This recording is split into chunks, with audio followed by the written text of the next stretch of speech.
नमस्कार दोस्तों, आप सभी का चैनल में स्वागत है। अगर आप नए हैं, चैनल से नहीं जुड़े हैं, तो आप चैनल को सब्सक्राइब कर लेना।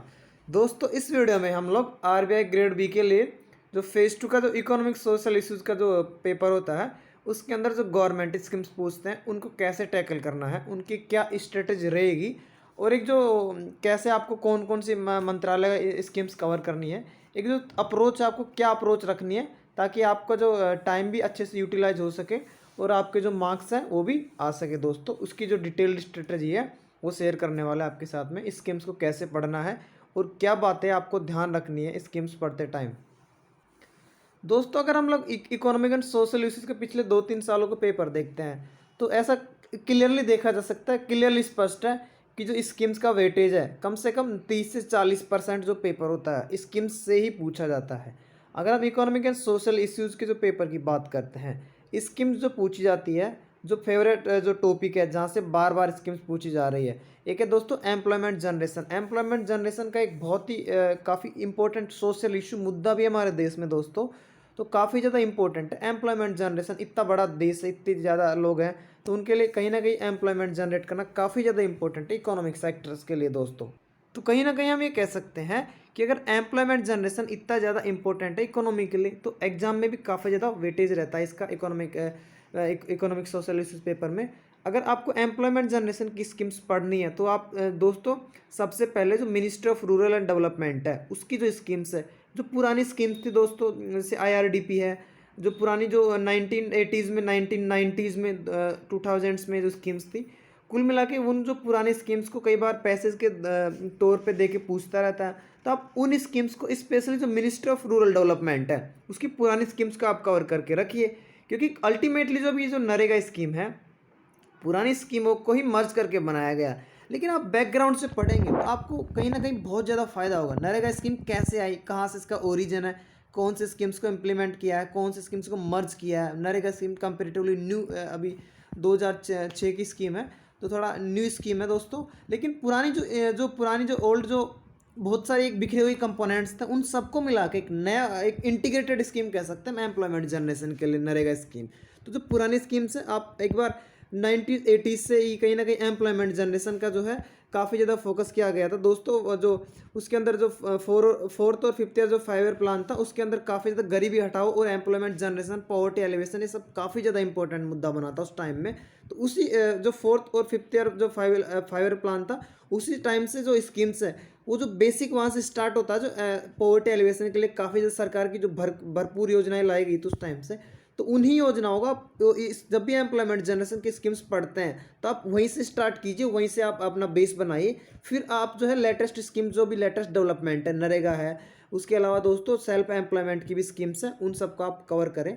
तो एक आपकी अप्रोच होनी चाहिए स्टार्टिंग से और एंड तक, जब भी आप समझ पाएंगे एक लॉजिकल और दोस्तों एक सेक्वेंशियल एक फ्लो चार्ट से आप समझने की कोशिश कीजिए स्कीम्स को।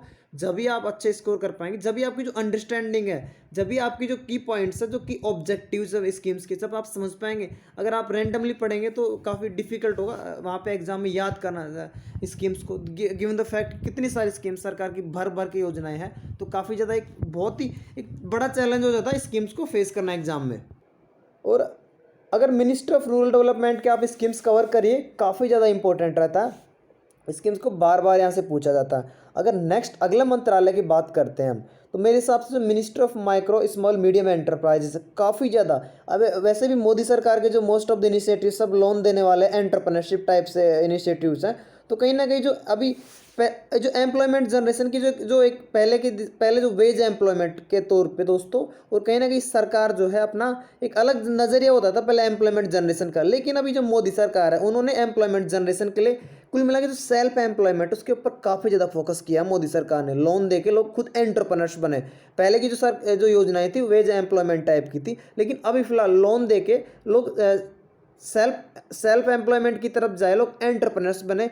लोगों को जॉब लेने वाले की बजाय जॉब देने वाले बने, खुद जॉब क्रिएटर्स बने दोस्तों। ये कहीं ना कहीं ऐसा फोकस है, इसीलिए जो प्रधानमंत्री मुद्रा योजना है, जो मिनिस्ट्री ऑफ फाइनेंस है उसकी जो योजनाएं हैं, जो लोन से रिलेटेड योजनाएं हैं, फाइनेंसिंग वाली योजनाएं हैं, और उसके साथ में जो ministry of micro small enterprises की जो जैसे प्रधानमंत्री एम्प्लॉयमेंट जनरेशन प्रोग्राम है, काफ़ी ज़्यादा इंपॉर्टेंट स्कीम्स है। अभी तक ये आरबीआई में आया नहीं है, लेकिन आने वाले टाइम में इन स्कीम्स को एग्जाम में देखे जाने की पूरी पूरी संभावना है। तो आप मिनिस्ट्री ऑफ जो एमएसएमई मिनिस्ट्री है उसको आप इग्नोर ना करें, बहुत ही ज़्यादा इंपॉर्टेंट है। एमएसएमई सेक्टर काफ़ी ज़्यादा इंपॉर्टेंट है, इकोनॉमी के लिए काफ़ी ज़्यादा फोकस किया जा रहा है मोदी सरकार के द्वारा।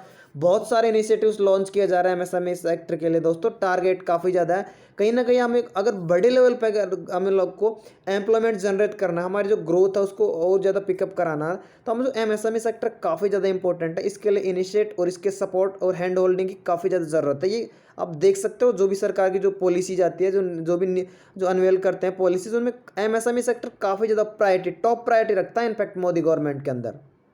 तो मेरा आपको यही सजेशन है, आप एमएसएमई सेक्टर की जो स्कीम्स हैं उनको आप थोड़ा फोकस करके डिटेल में थोड़ा पढ़ लीजिए, एग्जाम में आने की पूरी पूरी संभावना है दोस्तों।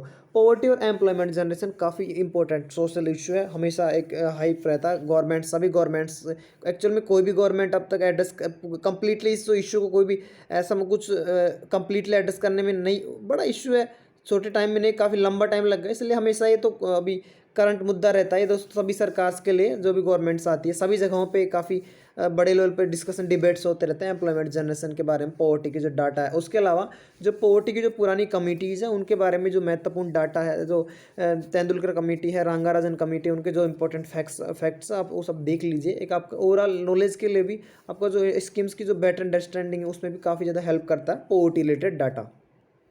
दोस्तों हम लोग अगर जो दूसरा जो एरिया उसके अंदर चलते हैं स्कीम्स में, अर्बन डेवलपमेंट माइग्रेशन के अंदर काफ़ी ज़्यादा स्कीम्स बार बार पूछते हैं। तो ministry of housing and urban affairs के जो मंत्रालय है उसका स्वच्छ भारत अभियान है दोस्तों। उसके अलावा हृदय स्कीम है, उसके अलावा अमृत स्कीम है। ये सारी के सारी स्कीम्स पूछी जा चुकी, बहुत ही इंपॉर्टेंट है। जो ministry of housing and urban affairs है काफ़ी ज़्यादा इंपॉर्टेंट है। आप सारी स्कीम्स को डिटेल्स में कर लीजिए। जो भी गाइडलाइंस है दोस्तों, ऑब्जेक्टिव गाइडलाइंस और उसके की पॉइंट्स है और इम्प्लीमेंटेशन डेट, ये सब चीज़ें आप याद रख लीजिए। जो भी इंपॉर्टेंट फीचर्स है स्कीम्स के आपको याद रहने चाहिए, क्योंकि एग्जाम में काफ़ी डेप्थ में पूछा जा रहा है स्कीम्स को, ये देखा गया पिछले 2-3 साल के एनालिसिस से। हाउसिंग अर्बन अफेयर्स मिनिस्ट्री के आप स्कीम्स करके जाइए, पुरानी स्कीम्स भी कीजिए आप। पुराना जो 2000 के आसपास की स्कीम्स थी, काफ़ी ज़्यादा थोड़ी पुरानी स्कीम्स है, वो करिए, आप करके जाइए, क्योंकि आपको एक एडवांटेज मिलता है। अगर आप पुरानी स्कीम्स को अगर सवाल आता है तो आप तैयारी करके जाते हैं, तो एक ऐसा टॉपिक हो जाता है, एक ऐसा एरिया जो कि आपको एक एक्स्ट्रा एडवांटेज देता है दोस्तों स्कीम्स में। उसके अलावा इकोनॉमिक सोशल इश्यूज में एक टॉपिक है दोस्तों, सोशल जस्टिस। तो सोशल जस्टिस के लिए आप जो मिनिस्ट्री ऑफ सोशल जस्टिस है उसकी स्कीम्स थोड़ी अटपटी स्कीम्स, थोड़ी अनयूजुअल स्कीम्स है, थोड़ा अनयूजुअल स्कीम है, उनके नाम भी थोड़े हैं, वो थोड़ी एक अनकन्वेंशनल स्कीम टाइप की है, क्योंकि वो थोड़ा अलग एरिया है दोस्तों। तो उसके अंदर आप देख के जाइए, जो भी एस के लिए हैं सोशल जस्टिस की स्कीम्स है, और जो स्कॉलरशिप स्कीम्स है, और जो उसमें सोशल जस्टिस में मोस्टली स्कॉलरशिप स्कीम है और उस टाइप की स्कीम्स है, आप देख के जाइए। जो भी कुछ दिव्यांग जो लोग हैं उनको सपोर्ट करता है, कुछ फ्री जो दोस्तों उनको कुछ हेल्प करता है, और जो एनजीओज इंप्लीमेंट करते हैं वो सब सोशल जस्टिस मिनिस्ट्री के आप देख के जाइए। लास्ट टाइम दोस्तों निर्माया स्कीम पूछा था, जो कि 1999 में लॉन्च किया गया था। जो नेशनल ट्रस्ट, उसकी काफ़ी ज़्यादा बहुत ही टफ स्कीम माना जा रहा था उसको। तीन दोस्तों सवाल पूछे गए थे, एक पैसेज आया था नेशनल ट्रस्ट की जो निर्माया स्कीम, काफ़ी ज़्यादा 4 स्टेटमेंट दिए होते एक सवाल में इनफैक्ट, कि कौन सा कथन गलत है। तो ये जो आप चीज़ें हैं देख सकते हैं आप कैसे स्कीम्स पूछ रहा है। 1999 की स्कीम पूछी थी नेशनल ट्रस्ट की, मिनिस्ट्री ऑफ सोशल जस्टिस की। तो इस स्कीम्स को आप जितने अच्छे से करके जाएंगे उतना ही आपको एडवांटेज रहने वाला वहाँ पे। जो भी एनालिटिकल जो पार्ट होता है पेपर का, उसके अंदर आपके जो बहुत सारा रीडिंग होता है, एक जो बेस रहता है, वो आपको वहाँ पे आंसर करने में बहुत ज़्यादा मदद करता है। उसके अलावा अगर हम आते हैं मिनिस्ट्री ऑफ एजुकेशन, जो कि एचआरडी के अंदर आता है दोस्तों। एजुकेशन के अंदर जो भी समग्र शिक्षा ये स्कीम है, उसके अलावा जो पुरानी स्कीम्स हैं वो भी आप करके जाइए। हालांकि मिनिस्ट्री ऑफ एचआरडी से इतना कुछ ज़्यादा बनता नहीं, लेकिन फिर भी आप जो मिनिस्ट्री ऑफ एजुकेशन है उसकी स्कीम्स को आप करके जाइए। न्यू एजुकेशन पॉलिसी के जो की फीचर्स हैं उनको आप अच्छे से तैयार कर लीजिए, बहुत ज़्यादा संभावना है, क्योंकि अभी करंट का टॉपिक है दोस्तों काफ़ी ज़्यादा। नेशनल एजुकेशन पॉलिसी के बारे में जो पुरानी पॉलिसीज़ थी, कब क्या आया था, वो सब आप देख के जाइए। अभी फ़िलहाल अभी काफ़ी ज़्यादा चर्चा में है, तो पूरी संभावना। इनफैक्ट नाबार्ड में तो आ भी गया था 2019 के अंदर नेशनल एजुकेशन पॉलिसी के ऊपर एक 4 मार्कर का 4 सवाल आए थे, 8 नंबर का पैसेज आया था। तो फिर से इसके आरबीआई में आने की पूरी संभावना है। दोस्तों और जो तीसरा जो सेक्टर है जहाँ से स्कीम्स आती है वो ministry of women and child development, जो भी महिला बाल विकास मंत्रालय की जो पुरानी स्कीम्स है, जैसे 1975 में जो है integrated child development scheme launch की गई। तो उसके अलावा जो भी स्कीम है, जो भी मोदी सरकार ने आने के बाद में काफ़ी सारे इनिशिएटिव्स लिए महिला और बाल विकास मंत्रालय की तरफ से, तो सारी की सारी स्कीम्स काफ़ी ज़्यादा इंपॉर्टेंट है। स्कीम्स को आप देखिए, बहुत सारी स्कीम्स लॉन्च की है।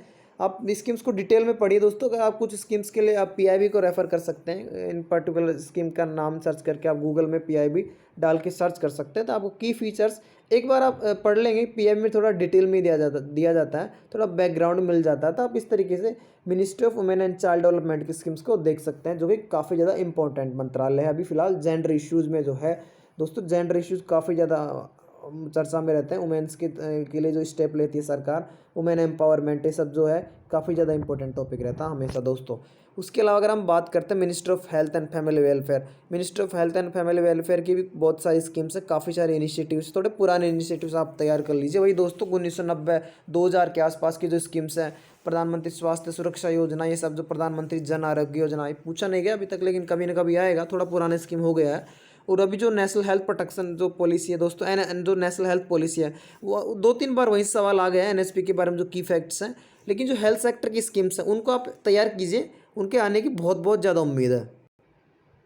दोस्तों हमने हेल्थ सेक्टर के देख लिया, वुमेन एंड चाइल्ड डेवलपमेंट देख लिया, एम्प्लॉयमेंट जनरेशन पॉवर्टी की स्कीम्स देख ली, उसके अलावा अर्बन डेवलपमेंट की स्कीम्स देख ली। इसके अलावा मिनिस्ट्री ऑफ फाइनेंस की स्कीम्स आप वो देख के जाइए। और एक और इम्पोर्टेंट स्कीम है दोस्तों एम्प्लॉयमेंट जनरेशन के अंदर, दोस्तों जो मिनिस्ट्री ऑफ स्किल डेवलपमेंट है, एंटरप्रेन्योरशिप, काफ़ी ज़्यादा मोदी जी का पूरा फोकस ही एम्प्लॉयमेंट जनरेशन में स्किल डेवलपमेंट और एंटरप्रेन्योरशिप के ऊपर है। तो कहीं ना कहीं जो भी इनिशिएटिव्स लिए गए हैं स्किल डेवलपमेंट सेक्टर के लिए, काफ़ी ज़्यादा मैं तो कहूँगा बहुत ही महत्वपूर्ण है। सारे के सारे जो स्किल डेवलपमेंट के लिए जो भी योजनाएं चलाई गई, सबको आप डिटेल में पढ़ के जाओ। काफ़ी ज़्यादा जो स्किल डेवलपमेंट के इनिशिएटिव है काफ़ी ज़्यादा इंपॉर्टेंट है हमारे जो डेमोग्राफिक डिविडेंड को दोस्तों यूज़ लेने के लिए। तो स्किल डेवलपमेंट के ऊपर काफ़ी ज़्यादा फोकस रहा हमारी मोदी सरकार का। तो स्किल डेवलपमेंट में से तो लास्ट टाइम काफ़ी सारा पेपर देखा गया था ईएसआई का, कम से कम 10 से 15 नंबर का जो पेपर है एक स्किल डेवलपमेंट टाइप से ही था। तो वो जो चीज़ है इनिशिएटिव्स है स्किल डेवलपमेंट सेक्टर के, ministry of skill development and entrepreneurship, वो आप देख के जाए, डिटेल में करके जाए, बहुत ही हैंडी होने वाला आपको वहाँ पे एग्जाम में।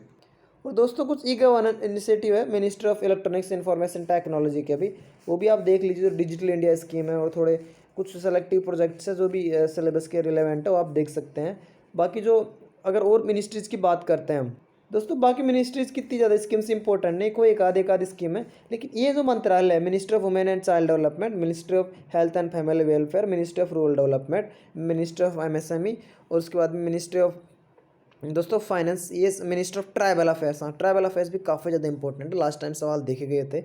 बेसिकली सोशल जस्टिस के अंदर जो ट्राइबल्स को काफ़ी ज़्यादा प्रमोट किया जाता है, एंटरप्रेन्योर्स का, जो नए एंटरप्रेन्योर्स हैं उनके जो प्रोडक्ट्स हैं उनको ऑनलाइन प्लेटफॉर्म के थ्रू बेचने का अभी उनको लाया जाता है, ताकि वो जो इंडिजिनस जो प्रोडक्ट्स है लोग उसकी जो रीच है वो बढ़ सके। और दोस्तों उसकी जो एक नया मार्केट मिल सके, एक नया मार्केट उनको लोग को मिल सके, तो उनका कुल मिला के जो इनकम जनरेशन है, जो एम्प्लॉयमेंट जनरेशन है, वो बढ़ सके, उनका स्कोप, उनका प्रोडक्ट इतना बड़ा जो देश है वो देख सके। तो कहीं ना कहीं ये सब जो मंत्रालय है इनकी स्कीम्स आप पढ़ के जाइए डिटेल में। इनको तो इनकी जो स्कीम्स है उनको डिटेल में, खासकर पुरानी स्कीम्स का आप थोड़ा फोकस करिए दोस्तों। अगर आपको अभी भी कुछ डाउट है आप कमेंट बॉक्स में लिख सकते हैं। वीडियो देखने के लिए बहुत बहुत धन्यवाद। अगर आपने चैनल को सब्सक्राइब नहीं किया है तो आप चैनल को सब्सक्राइब कर लेना दोस्तों। जय हिंद, वंदे मातरम, जय भारत।